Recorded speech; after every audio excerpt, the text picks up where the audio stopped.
Voici ta grosse critique au plus sacrant. D'abord, sans divulgacher pour le film Old. Sache que j'aime M. Night Shyamalan, ses bijoux comme ses titres plus obscurs, puis malgré The Last Airbender qui m'a brisé le cœur, je demeure enthousiaste envers ses récents tests. Donc, avant de me lâcher lousse, j'envoie un bien jousé, bien senti au casting des divers visages qui font la version jeune, ado, adulte et âgé des protagonistes, parce que bon sang qu'on sent les traits de famille.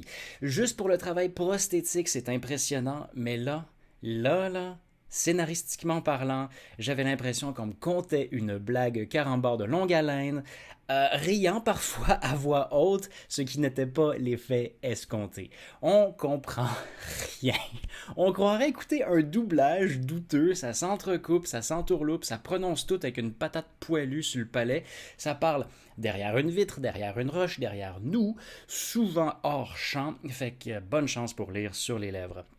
Outre qu'étourdissants, les plans atypiques, floutés et décentrés sont dignes de mention, dont des prises fascinantes d'une caméra pivotant au sein d'une foule 365 degrés, avec les voix qui spinent autour de nos oreilles dans les speakers du Cinoche, un typhon sonore qui devient important pour nous poser dans l'essence défaillant des personnages. Je suis pas fâché là-dessus.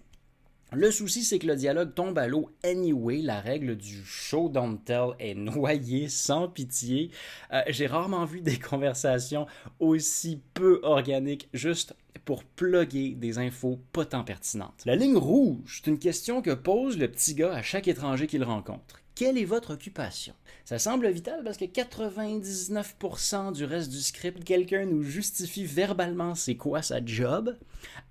Avec comme emphase comment la dite carrière définit en entièreté qui elle est, dicte ses moindres faits et gestes. Par exemple, l'actuaire va constamment balancer des statistiques de risque sur ce qui se passe, la thérapeute va seulement s'exprimer en termes de conseils psychopop, la curatrice de musée relatera toutes ses observations à quelque chose qu'elle aurait jadis mis sur une tablette d'exposition. Puis l'exposition, on nous en gave jusqu'à la toute fin. Tu sais, dans la vie, les gens sont façonnés par un cyclone d'expériences complexes, acquérant des connaissances vastes et peu importe leur boulot. Ça se peut-tu que tu sois capable de nager telle distance, même si t'as pas gagné une compétition de butterfly crawl au secondaire, pas obligé de nous préciser ta médaille de 2007 avant de te lancer dans les vagues. Overall, ça a l'air d'un rêve fiévreux qui joue en boucle, d'un ouragan issu d'un séjour en solitaire ou d'un brouillon gribouillis datant du premier mois de confinement.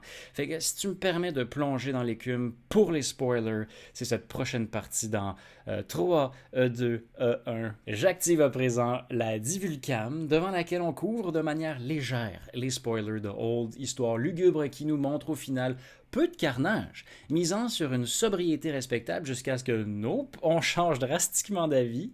Au début, le sang est retenu au compte-gouttes, non pas par pudeur, mais par tactique d'anticipation, parce que vient le moment où tout à coup, badaboum, on se déverse abondamment, on ouvre les valves de gore dans une caverne sombre et ça devient la pire déformation corporelle claustro-formidable que t'aies vue depuis un méchant bail au grand écran.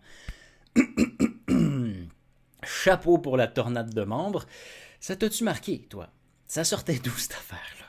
Adressons justement l'incohérence du dernier acte pour ceux qui savent, l'élément salvateur, indice qui change tout, ce foutu message codé 0 crédible. Pourquoi, au grand pourquoi, est-ce qu'un kid de 6 ans aurait pris le temps de communiquer un truc aussi cryptique que son oncle avait aucune raison de lui partager? Je dirais même plus.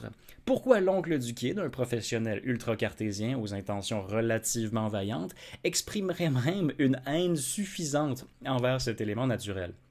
Au final, ça lui fait quoi?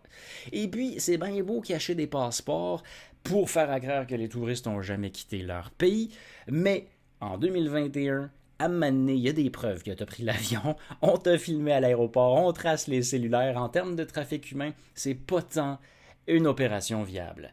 Et puis le caméo de M. Night avec ses jumelles au top de la falaise, là, t'étais-tu si pressé qu'après 90 secondes, tu prononces leur décès vite de même? Puis comment, au grand comment, des cerveaux sous-développés ont-ils soudainement gagné autant de vocabulaire et de compétences? Est-ce qu'une fillette de 4 ans sait même c'est quoi un bal de finissant? Puis question légitime, est-ce que la bouffe du pique-nique pourrit pas parce qu'elle est rangée dans les sacs d'alu? Solide Tupperware? Puis si tu guéris aussi vite que tu te blesses, veux-tu bien me dire comment c'est possible de poignarder quelqu'un à mort? Puis à quel point est-ce que le policier les a crus rapidement?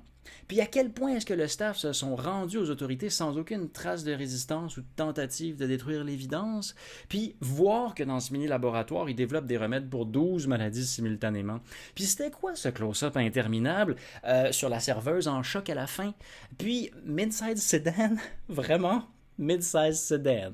Pour les curieuses curieux, le film avec Jack Nicholson et Marlon Brando, c'est le western The Missouri Breaks. Fait que, gars, si t'as une envie à ce point d'un Shyamalan de feu où les pauvres passants n'arrivent pas à s'échapper d'un point géographique, lance-toi plutôt dans sa sublimissime série Wayward Pines. Tu m'en donneras des nouvelles. Ah, j'ai réussi. Je pensais pas réussir.